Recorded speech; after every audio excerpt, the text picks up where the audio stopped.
There's no question this is a very different CES. I think that the days of presets and habitual listening is going to shrink because it's going to be a new technology that can access any audio anywhere.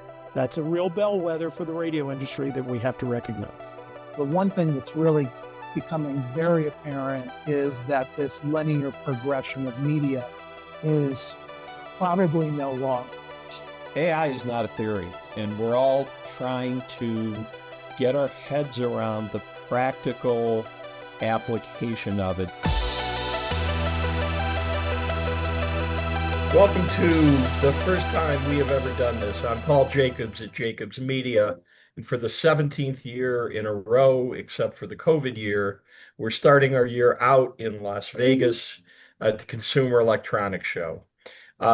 Today is not the first day of CES. We like to call it the 0.5 day of CES. It actually doesn't start until tomorrow. But Fred Jacobs, Chris Brunt from Jacobs Media, and Steve Newberry, CEO of Q, and I were able to get a sneak peek of West Hall today, talk to some experts, watch some cool things being built.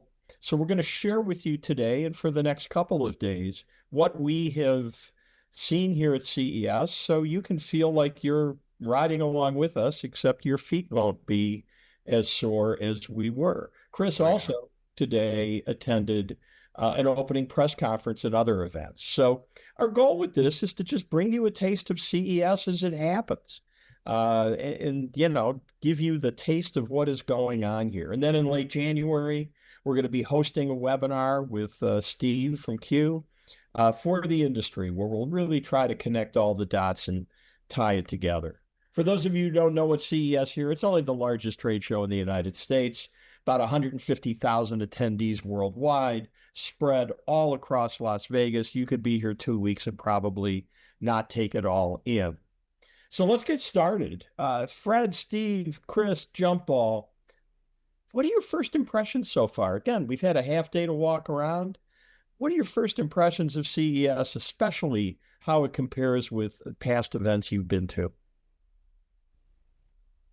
So it's very different. And again, especially having been to as many as we have, Paul, just trying to wrap your head around what is going on out there. But there's no question this is a very different CES. In the past, they've been much more gadgetry driven, connected cars, dashboards, all that kind of stuff.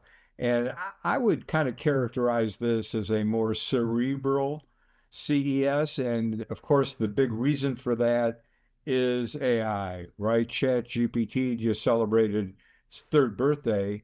We saw a lot of AI applications last year at CES, but I think many of the companies that were exhibiting last year were kind of just getting their feet wet.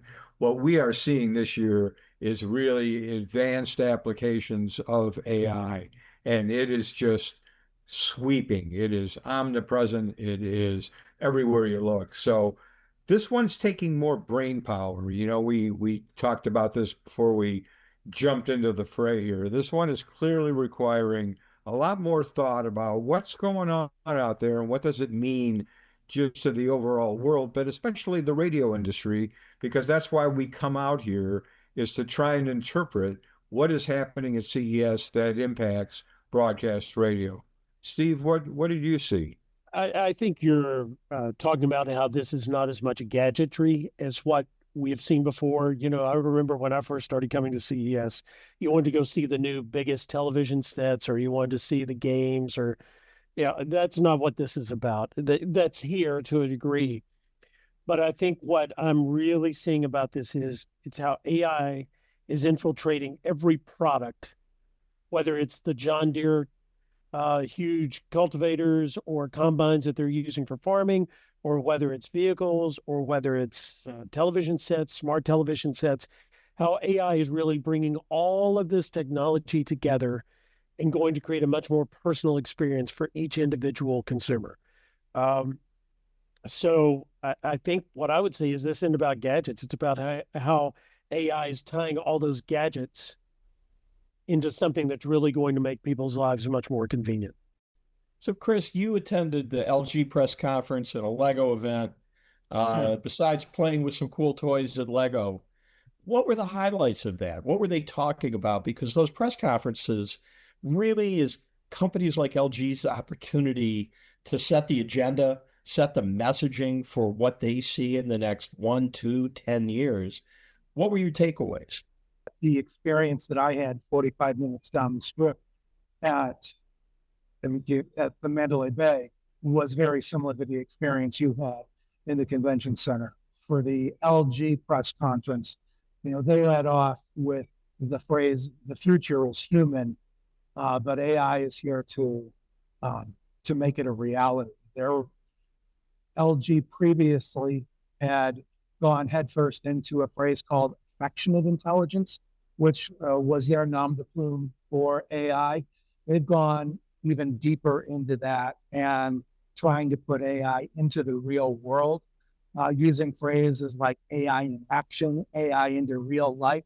And their big push is going to be what they call a zero labor home, where you have kind of a hub which controls all of the personalized AI for everyone in your household. And then that gets delivered to every appliance or electronic device, or even a robot, and even your car dashboard. So speaking of cars, particularly Fred and Steve, because we spent all that time in West Hall, how has the way cars are being displayed at CES changed? Fred, you talked about this in your opener, how, all the OEMs used to be here. It was almost like the Detroit Auto Show. What's changed and how come?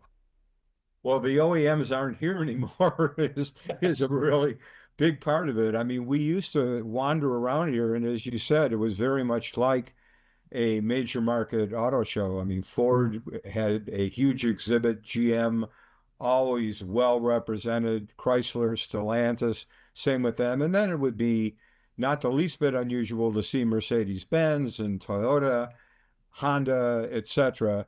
And there is very little representation from the major OEMs outside of a car here or there. But yet there are cars on the floor, and it's a bit deceiving. The cars are actually kind of acting or functioning as props for AI applications to a great degree. And there's some very cool ones, but if you kind of look beyond, oh, there's a hot, 1966 Chevy Malibu, what that's really all about is taking a retro car and kind of dumping all this modern technology into it just because they can. So that's what a lot of the cars are doing there now. I mean, it really feels like the days of staring at screens and knobs versus, again, screens is not really what's going on here at all. In fact, the entire idea of what it's like now to get in a car and go somewhere as a result of AI is going to be completely redefined by the technology. So we're kind of trying to get used to this as well. This is not what we are normally accustomed to seeing here. I was thinking, if you could think of your car, and this is hard for me to even speak of because it sounds so futuristic, but it's here. If you can think of getting in your car and your best friend or your companion is always in the car waiting for you, and they know what you like, and they know how you like to drive, and they know what route you want to take, and they know what restaurants you like to eat at, and they know what radio stations or music sources you like to enjoy. They're always in the car waiting for you, and you don't have to say, I wonder what I'm going to have for dinner. Hey, what should I have for dinner? And they'll say, I'll go ahead and call and make it available for you. It is making all of this, which in the past had been so sci-fi in my world. Right. It's making it just so easy and so simplified that AI is really taking all of these disparate features that we've been talking about for a number of years and is finally bringing it all together into one simple interaction, so that you can set the features on your car, you can order your dinner, you can order flowers for your wife, you can do whatever you want to do all through this friend that's always with you. And when you realize the power of that, that's when you start saying, okay, guys, this is real. This is happening now. All the stuff we've seen as futuristic is really becoming reality now. word you used, Steve, that really popped was simple. That AI is like living alongside of you. The word we heard a couple of times today was uh, a noun for AI, that it's an agent. It's there as an assistant. It's there sitting next to you, and you can just turn to it and ask a question or a need, or ask it to do thinking for you. Well, So, Paul, I think that's a really important point. And Steve said before, and I think this is a really interesting reference, AI as a companion, because I think to a great degree, when we think about AI, we think of something that is robotic and not human. And yet, so much of the applications that we are seeing now actually incorporates this idea of AI getting to know you and getting to know your tastes and what would make it a better experience. And yes, functioning as a companion wherever you go, whether it's the car or the office or whatever the case may be. And I think that's part of the adjustment that we all have to make in terms of trying to understand the incredible sweeping power that AI already has. So that's really weighing on me a lot. 2001 Space Odyssey and HAL, and you would go back to this computer speak, and you would, that's not the way it's going to be. It's going to be much more casual, much more familial, much more relaxed. And as someone in a meeting we said earlier today, AI never forgets a conversation you had with it. So it's always learning, what good or bad, people are going to have to come to grips with that. But it's going to remember what you like. And if you say one time that, I really like X, well, that's going to influence its responses. But it learns, and it's smart, and it's evolving. And again, I think the biggest thing I would say that I've noticed, AI is simplifying the use and interaction of all of these new gadgets that we've seen develop over the past 10 years. AI is what makes them easy for people to use. And by the way, I don't want to act like I'm jumping on the AI bandwagon. I've got my reservations about it too, but I am beginning CES with the sense of it's here. I better learn how to make use of this because it's not the future, it is now. by the way, for what it's worth, my wife has never forgotten anything I've ever said. I was just going to say, so if AI is never forgetting a conversation, it must be a lot like being married, correct? Absolutely. Okay. So the question I assume everybody watching this wants answered is, even at this preliminary half day we spent at CES, what does this all mean for radio? And again, this is more first impression for you. And I think over the next couple of days, we'll formulate stronger opinions. But what's your sense of the radio industry and how it could be impacted by all this? Well, Steve, I want you to riff on this first. You've got some very interesting takes.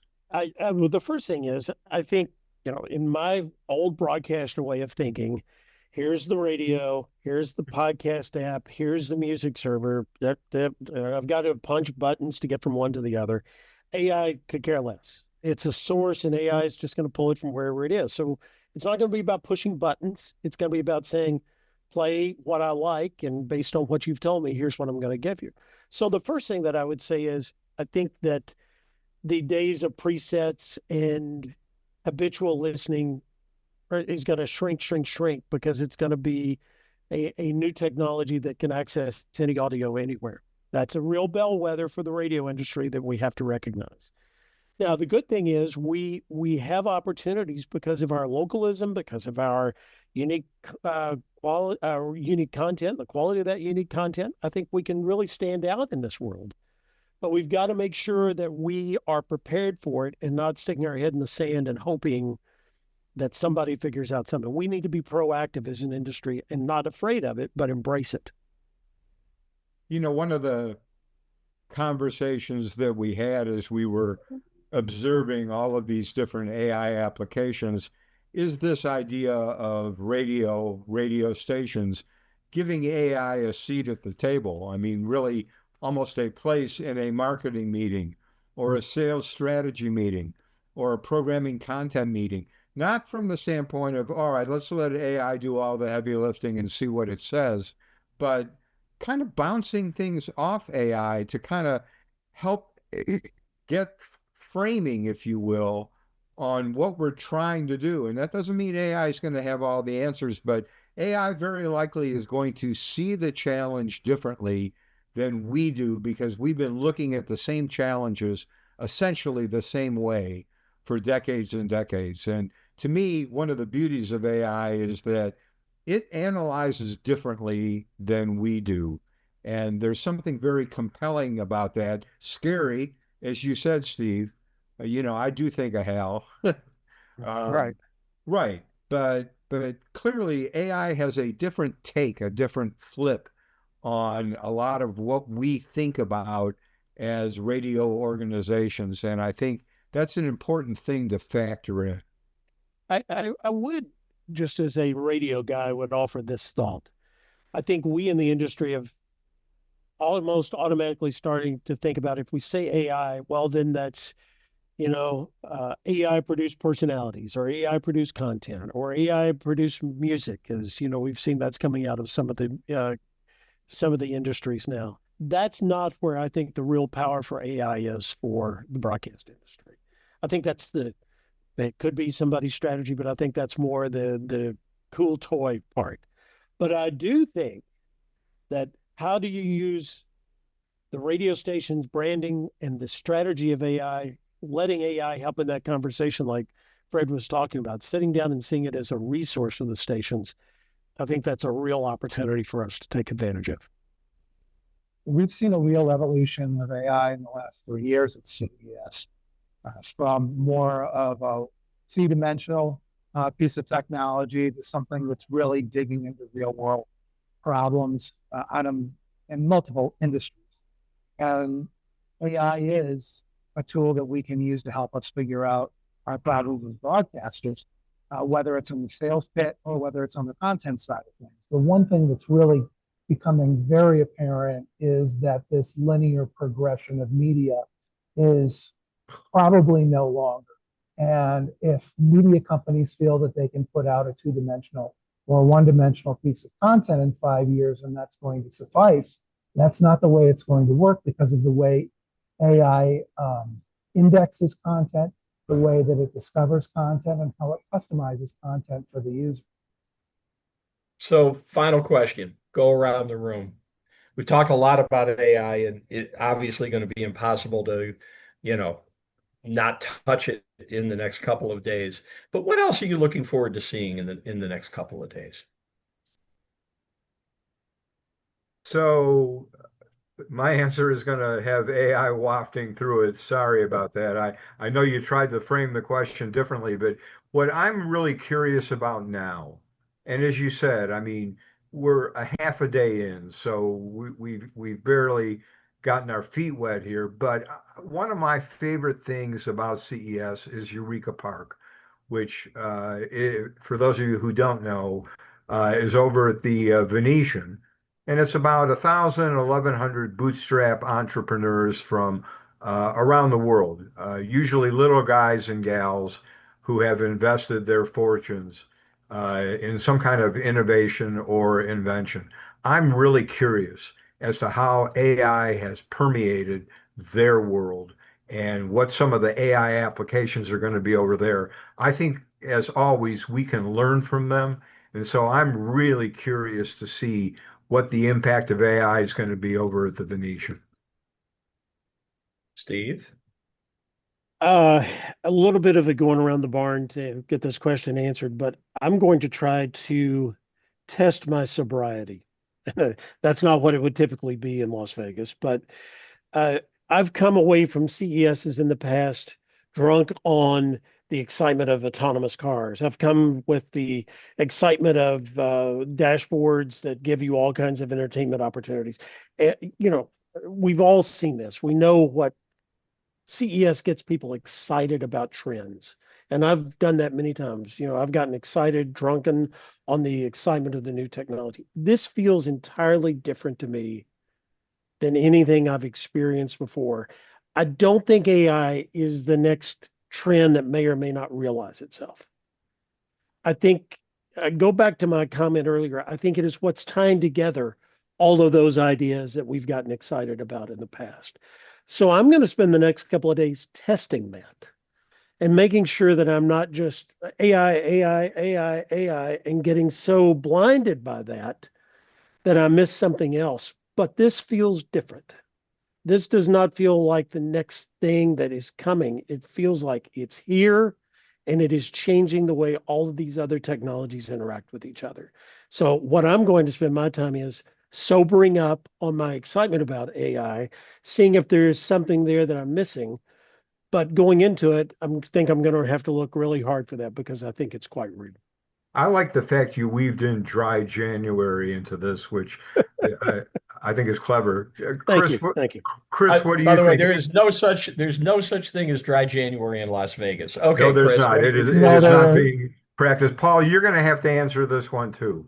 Go ahead, I Chris. got one.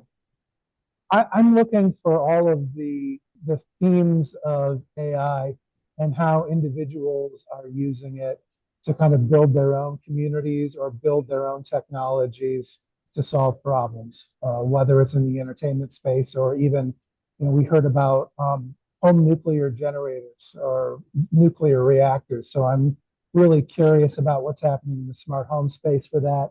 And then there's a session on Wednesday. I'm excited to see where they have the heads from Disney and Fox and Vizio and Roku, who are all talking about what their strategies are to kind of navigate, their media universe in this paradigm.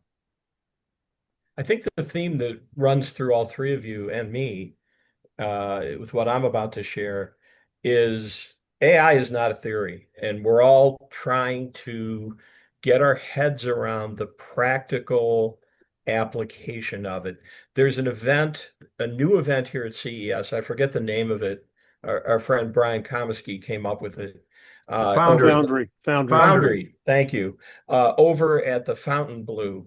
And it is about practical applications of AI. We have no idea what it's going to look like. We know NVIDIA has got a pretty huge display and there will be cars there.